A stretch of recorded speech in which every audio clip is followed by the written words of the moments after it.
کۆمەڵانی خەڵکی کوردستان لە 45مین ساڵیادی دامەزراندنی یەکێتی نیشتیمانی کوردستان و 44 ساڵەی هەڵگیرسانەوەی شۆڕشی نوێی گەلەکەماندا گەرمترین پیرۆزباییتان لێ دەکەین. لە میادەدا بانگهێشتان دەکەین پێکەوە تاوێک لە کاروانی خەباتی نەفساوەی پڕشەهید و پەردەستکەوتی شۆڕشی نوێی گەلەکەمان ڕابمێنین. پێکەوە سەری ڕێز و وەفا بۆ شەهیدەکانمان نەبی بکەین کە لە پێناو سەرخستنی باوەڕە نەگۆڕەکانی یەکێتی بۆ ئاشتی و ئازادی، مافی چارەی خۆنووسین، دیموکراسی، مافی مرۆڤ، دادپەروەری و کۆمەڵایەتی، دابینکردنی ژیانێکی باشتر بۆ خەڵکی کوردستان گیانی خۆیان بەخشی.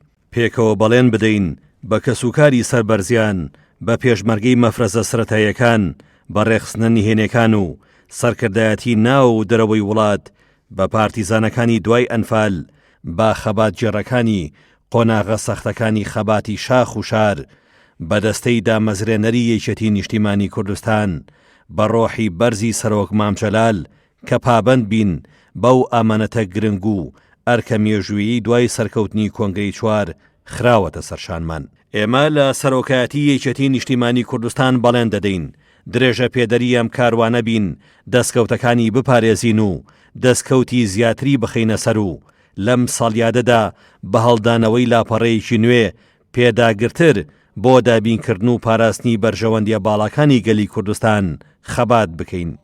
کەسوکاری سەربەرزی شەهیدان یەکێتی نیشتیمانی کوردستان هەر بە سروشت پێشەنگە، دوای نوسکە و بێئومێدی هیوای بەخشیەوە و شۆڕشی کوردایەتی هەڵگیرساندەوە.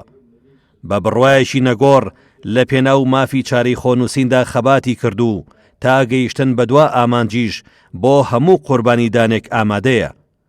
وەک چۆن لە ڕوبەڕووبوونەوەی ڕژێمی بەعسی دیکتاتۆردا پێشڕەو بووە، لە شەڕی دژە تیرۆریشدا ئەوە یەکێتی بوو توانی لە کوردستانی باشوورەوە تا ڕۆژئاوا شکست بە تیرۆر بهێنێت و هەوڵی داژیکاری و ئەفسانەکەیان پوچەڵ بکاتەوە. لە پێناوی ئایندەی کوردستاندا یەکێتی هەزاران پێشمەرگە و سەدان فەرماندە و سەرکردەی قارەمانی بەخت کردووە. هەر بۆیە لەلایەن کۆمەڵانی خەڵکی کوردستانەوە نازناوی حیزبی شەیدانی پێخەڵات کراوە.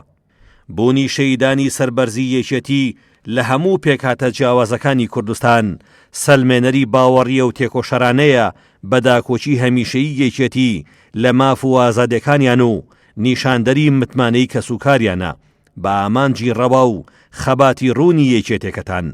ئێمە لە یەکێتی نوێ بە هیواوە لەگەڵتانین. باوەڕمان بە توانای ژنان و مامۆستایان و پیشەوەر و فەرمانبەران و سەرمایەدار و بازرگان و کاسبکارانی بازاڕ و ڕەنجدەرانی کوردەواری، لاوان و گەنجان و پێگەیشتوانی ئەم گەلە هەیە کە باری لاری سەرشانی کوردستان ڕاز بکەینەوە و بێ دوودڵی هەنگاو بەرەو سەرکەوتن بنین. لەم ڕێبازی چەپکە گوڵەشدا کە هەڤاڵی کۆچکردومان مامجەلال بۆی جێهێشتوین دەرگامان کراوەیە بۆ هەر دۆست و دڵسۆزێک کە بێوێ لە ڕێی یەکێتیەوە خزمەتی نیشتیمانەکەمان بکات. ئێمە دەمانەوێت شوێنی شیا و بە کەسی شیا و پڕ بکەینەوە و ژینگەیەکی کاری حیزبی و حکومڕانی ئەوتۆ بڕەخسێنین کە تێیدا گەنجان و خاوەن بڕوانامە و پسپۆڕیەکان، خەڵکانی ئاسایی و دڵسۆز، هەموو چین و توێژەکان بێ جیاوازی و بەیەکسانی بتوانن دەرفەتی پێشخستنی خۆیان و بەرەو پێشبردنی کوردستانیان بۆ بڕەخسێنرێت و هیوایان بەم نیشتیمانە بۆ بگەڕێنرێتەوە. هاو نیشتیمانیانی بەڕێز، لەم ساڵیادەدا ڕای دەگەێنین کە دوای کۆنگرە یەکێتی نوێ خەباتی مافەکانی بەرەو پێش بردووە. ئێمە لە سەرۆکاتی یەکێتی دەمانەوێ بە سوودوەرگرتنی تەواو لە بنەما فکری و دامەزراوەیەکانی سۆشیال دیموکرات و پیادەکردنی لە کۆی سیستەمی حکومڕانیدا کێشە بنچینەیەکانی ئێستای هەرێمی کوردستان چارەسەر بکەین و ئەو واقعە بخڵقێنین کە ڕۆحی شەیدان و ویژدانمان ئاسوودە دەکات. کوردستانێک بنیاد بنین کە تێیدا ماف و ئەرکەکان دادپەروەرانە و باوسەنجی دابەشکرابن، قۆرخی سیاسی و ئابووری نەهێڵین و حکومڕانیەکی بەرپرسیار و پارێزەری مافی هاوڵاتی دروست بکەین. ژیانتان ئاسان و خۆشگوزەران بێت و نەیەڵین چاوچنۆکی سیاسی قەیران لە دوای قەیران بنێتەوە. بڕوای تەواومان بەوەیە کە شاڕی گەیشتن بە مامانجانە دروستکردنی باڵانسی هێزە. ڕێزگرتنە لە پێگەی هاوڵاتی و ماف و لە ئازادیەکان، پابەندبوونە بەدەسەڵاتی دامەزراوەکان و ملکەچکردنە بۆ سەروەری یاسا لە هەموو ئاستەکاندا، تا داڕشتنی دەستورێکی گەلپەسەند بۆ هەرێم، هەموارکردنەوەی یاسای هەڵبژاردنەکان و گەڕاندنەوەی شکۆ بۆ پەرلەمان، کارایی بۆ حکوومەت و بە نیشتیمانیکردنی هێزە چەکدارەکان لەم قۆناغەدا جێبەجێکردنی پرۆژەی لامەرکەزی ئیداری و دارایی بۆ کوردستان بە پێویست دەزانین. هەروەک لە ڕێکەوتنی سیاسی نێوان یەکێتی و پارتی بۆ پێگەێنانی کابینەی نوێیەم و کارنامەی حکوومەت یاریمیشدا هاتووە. دەستور، یاسا، جەماوەر و خواستی زۆرێک لە حیزبەکانی تریش پشتیوانی لەم پرۆژەیە دەکەن. هەر بۆیە هەموو ڕێکارێکی سیاسی، یاسایی، ئیداری و مەدەنی بۆ پشتیوانیکردن لە لامەرکەزی دەگرینە بەر کە بێگومان دەبێتە هۆی زیادبوونی کارایی حکوومەت و بەهێزبوونی هەرێمی کوردستان. بەکردەوە بەڵێنی ئەوەتان بۆ دەسەلمێنین کە یەکێتی حیزبی خەڵکە و بێ لە بەرچاوگرتنی هەڕەشە و گوشار و بەرژەوەندی تایبەت بەرگریکردن لە ماف و بەرژەوەندەکانتان بە ئامانجی باڵای خۆی دەزانێت و بەرپرسیارە کە خەباتی بۆ دەکات. ئێمە لە یەکێتی نیشتیمانی کوردستان دەرگامان کراوەیە بۆ هەموو کەس و حیزب و لایەن و جوڵانەوەیەک تا لەسەر بەرژەوەندێ گشتەکانی خەڵکی کوردستان دەست لە ناو دەست و لە پێناو ئایندێکی باشتر تێبکۆشین. دەمانەوێت لە ناوخۆی هەرێم و لەگەڵ هەمووان کۆدەنگ بین، هەر هێزێکی سیاسی بۆ بنیادنانەوەی کوردستان لەگەڵمان بێت، دەستی هاوکاری دەخینە ناو دەست. لەسەر بنەمای بەرژەوەندی هاوبەش لەگەڵ وڵاتانی دراوسێ و ناوچەکە پەیوەندی دراوسێتی باش درێژە پێدەدەین و لەگەڵ وڵاتانی پێشکەوتوی جیهان بۆ پاراستنی مافەکانی گەلەکەمان کار دەکەین. لەگەڵ هێز و لایەنە عێراقیەکان و پرۆسی سیاسی وڵات دەسازین، بەڵام سازش ناکەین لەسەر ماف و دەستکەوتەکان کە بە خوێنی دەیان هەزار قوربانی بەدەساتون.